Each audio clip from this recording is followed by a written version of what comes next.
कक्षा 11वीं विषय गणित इकाई 3 त्रिकोणमिति फलन विविध प्रश्नावली 3 cos x बराबर ऋण 1/3 x तृतीय चतुर्थांश में तब sin x/2 cos x/2 और tan x/2 को ज्ञात करना है। तो सबसे पहले इसके हल में हम लिखेंगे क्या कि cos x इक्वल टू हमारे पास क्या दिया है, वो दिया है -1/3।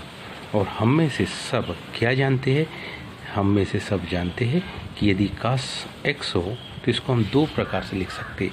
यदि इसको cos के ही रूप में लिखना है तो cos स्क्वायर x/2 -1, और इसको अगर sin के रूप में लिखना है तो इसको हम लिख सकते हैं क्या, 1 - 2 sin स्क्वायर x/2।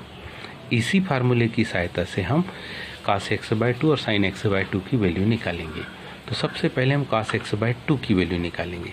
तो ध्यान दीजिए, ये cos x की जगह हम लिख सकते हैं क्या, 2 cos square x/2 -1 equal to -1/3। यानी नेक्स्ट स्टेप में ये जो -1 है वो दाहिनी तरफ चला जाएगा। जब ये दाहिनी तरफ चला जाएगा, इसके दाहिनी तरफ जाने से ये हो जाएगा +1 बाय कुछ नहीं मतलब 1। जब हम इसका एलसीएम लेंगे 2 cos square x/2 equal to LCM आएगा 3 ऋण 1, तो हमारे पास जो मान आएगा वो ध्यान से देखिए, तो हमारे पास जो वैल्यू आएगी वो होगी 2 cos square x/2 equal to 2/3। 2 से 2 कैंसिल हो जाएगा, तो वैल्यू क्या हो जाएगी, cos square x/2 equal to 1/3। अब जैसे इधर से स्क्वायर रूट हम हटाएंगे, दाहिनी ओर की संख्या के आगे दो प्रकार के साइन लग जाएंगे और ये रूट में आ जाएगी। एक का रूट तो एक ही होगा। अब हम जानते हैं क्या कि ये जो वैल्यू है, क्योंकि x कौन से चतुर्थांश में था, तृतीय चतुर्थांश में,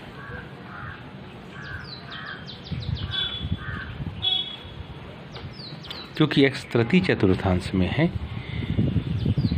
इसलिए क्या cos x/2 जो होगा वो ऋणात्मक होगा। वो कैसा होगा, ऋणात्मक होगा। लेकिन बटे में अपरिमेय संख्या है, इसको परिमेय संख्या में बदलने के लिए हम इसको ऐसा लिख सकते हैं, cos x/2 इक्वल टू -1/√3।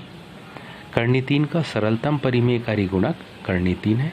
इसका जब गुणा कर देंगे तो cos x/2 इक्वल टू -√3/3। ये cos x/2 की क्या होगी, वैल्यू। पुनः हम निकालेंगे,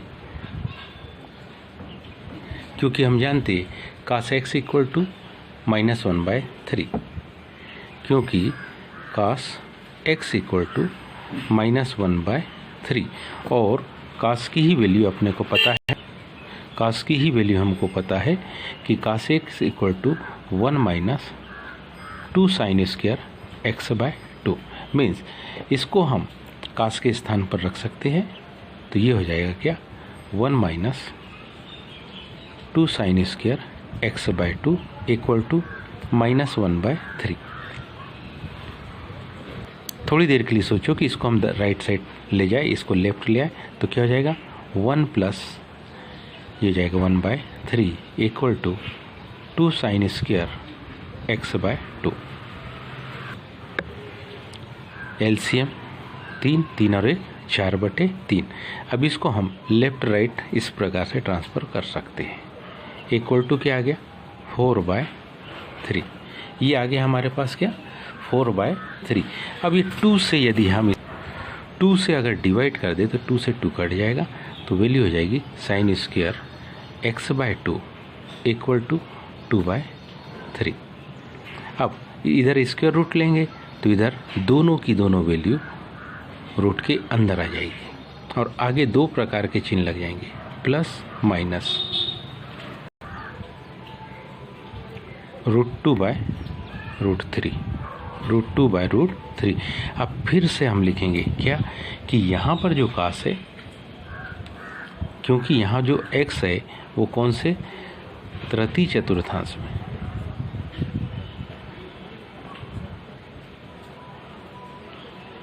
और इसलिए जो साइन की वैल्यू है वो किसी भी कंडीशन में धनात्मक तो हो ही नहीं सकती, ऋणात्मक होगी। यानी क्या, करनी 2 बटे करनी 3। यहीं पर हम इसका हर का परिमेयकरण कर ले रहे हैं। तो ये 3 दूनी 6, करनी 6, करनी 3 गुणित 3, ये आ गया 3। अब हम निकालेंगे 10x/2।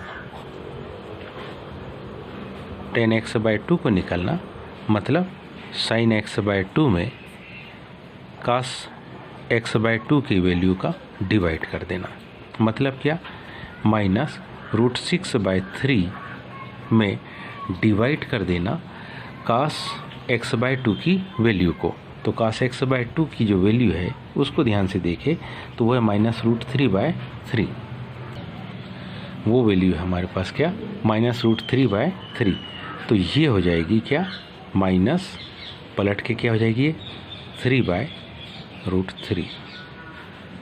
3 से 3 कट जाएगा, माइनस से माइनस प्लस में आ जाएगा।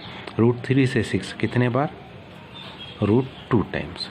क्योंकि तृतीय चतुर्थांश में तो हम जानते 10 तो यहाँ धनात्मक हो गई ही, तो हम लिख सकते हैं कि 10x/2 इक्वल टू क्या आ गया, √2।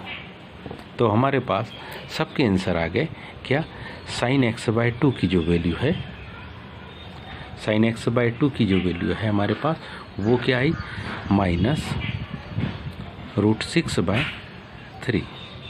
cos x/2 की जो वैल्यू है वो हमारे पास क्या है, तो वो वैल्यू हमारे पास है -√3/3। ये दोनों ऋणात्मक इसलिए कि तृतीय चतुर्थांश में, और 10x/2 की वैल्यू धनात्मक इसलिए क्योंकि हम जानते 10 तृतीय चतुर्थांश में कैसा होता है, धनात्मक होता है। उम्मीद है सभी को ये प्रश्न समझ में आया होगा। आज के लिए इतना ही, शेष कल। धन्यवाद।